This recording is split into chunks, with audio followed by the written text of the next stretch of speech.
Le comportement toxique des parents africains dont on va parler aujourd'hui, c'est le fait d'éduquer les filles et d'aimer dorloter et idolâtrer les garçons. L'éducation genrée commence à la maison. Depuis l'enfance, beaucoup de petites filles africaines grandissent avec des phrases comme « Va aider ta mère »,« Apprends à bien servir pour être une bonne épouse ». Pendant ce temps, leurs frères assis devant la télé entendent laissez-le, c'est un garçon. C'est là que tout commence. On apprend aux filles la responsabilité et aux garçons à être des petits roitelets. On élève les unes à donner et les autres à être servies. Dans certaines familles, on justifie même cela par des excuses tribales. Oh, chez nous, insérer le nom de la tribu, les hommes n'entrent pas dans la cuisine. Même dans l'assiette, l'injustice commence tôt. 2 morceaux pour le garçon, 1 seul pour la fille. Mais si donc vous considérez que faire la cuisine, faire le ménage, etc.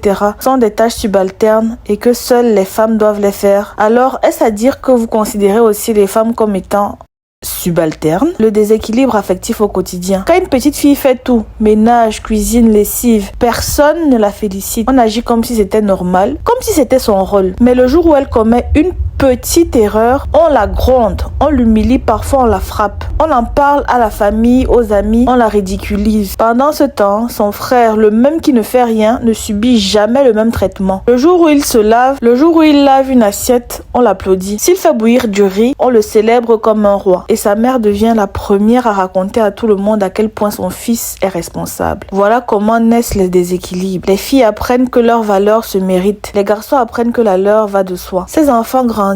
Les petites filles deviennent des pick-me, des femmes désespérées d'être choisies, prêtes à tout donner pour prouver qu'elles méritent l'amour. Elles ont grandi dans des foyers où l'amour parental était conditionnel. On les aimait, entre guillemets, aimaient, si elles obéissaient, si elles servaient bien. Et les garçons, eux, deviennent des hommes entitled, comme on dit en anglais. Des adultes qui pensent que tout leur est dû, incapables de cuisiner, de nettoyer, de prendre soin d'eux-mêmes. Des hommes de 30 ans qu'il faut encore servir, nourrir, ramasser derrière. Des enfants dans des corps d'adultes. Voilà ce que produit une éducation genrée et déséquilibrée. Des femmes épuisées, désespérées et des hommes inutiles, ingrats.